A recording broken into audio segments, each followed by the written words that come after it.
নজর রাখবো পরবর্তী সংবাদে। এবার সীমান্তে বিএসএফ এর গুলিতে এক বাংলাদেশের মৃত্যুর অভিযোগ সামনে এসেছে। সবটাই জানা গেছে যে অভিযোগ তুললেন ওপারের বাসিন্দা, নিহতের একজন পরিবারের পক্ষ থেকে এই অভিযোগটা তুলেছেন। ঘটনা অবশ্য কৈলাসহরের রাঙাউটি পঞ্চায়েতের দেবীপুরের ভারত বাংলার সীমান্তে এই ঘটনা। যদিও এই বিষয়ে প্রসঙ্গে নিহতের পরিবারের পক্ষ থেকে কি জানিয়েছেন, তারা কি রয়েছে বিস্তারিত অভিযোগ শুনুন। আমার নাম জয়নুল ইসলাম, শরীফপুর ইউনিয়নের 9 নম্বর ওয়ার্ডের মেম্বার আমি। তো প্রদীপ বৈদ্য যে সে আমার এলাকার দত্তগ্রাম, তার বাড়ি, তার বাবার নাম হইলে শৈলেন্দ্র বৈদ্য, বয়স হবে তার অনুমানিক 20-22 এরকম হবে।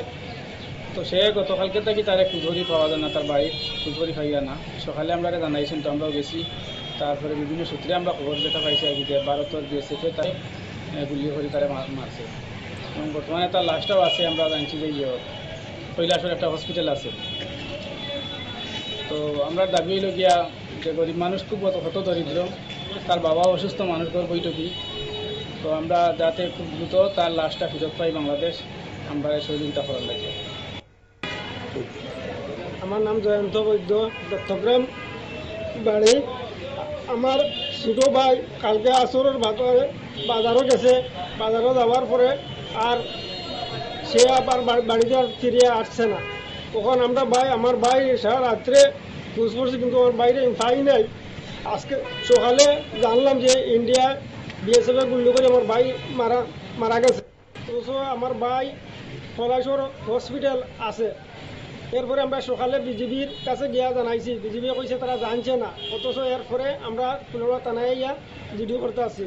তো এইটাই আমার আবেদন যে যত দ্রুত আমার বাইকটারে যেন আমার হাতে পৌঁছানোর চেষ্টা আপনারা করেন। যেন আমি সরকারের কাছে জানাইতেছি যে আমার বাইক লাশটা যেন অতি তাড়াতাড়ি যেন আমার বাইক লাশটা যেন আমি বাংলাদেশও পাই।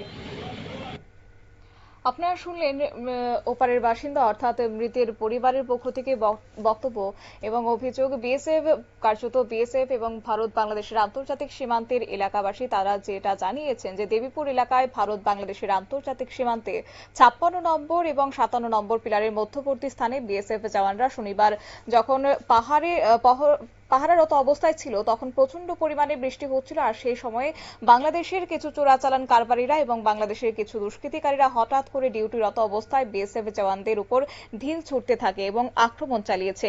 এমনকি ধারালো দা দিয়ে বিএসএফ জওয়ানদের উপর আক্রমণের চেষ্টাও করেছে, এমনটাই অভিযোগ উঠে আসছে স্থানীয় বাসিন্দাদের পক্ষ থেকে। অন্যদিকে ওপারের বাসিন্দাদের পক্ষ থেকেও যে অভিযোগ বিএসএফ এর গুলিতেই নাকি মৃত্যু হয়েছে সেই যুবকের, তবে সবটাই অবশ্য তদন্ত সাপেক্ষ। সংবাদ আপাতত এই পর্যন্তই। পরবর্তী আপডেটের জন্য চোখ রাখুন শুধুমাত্র নিউজ ভ্যানগার্ডের পর্দায়। নমস্কার।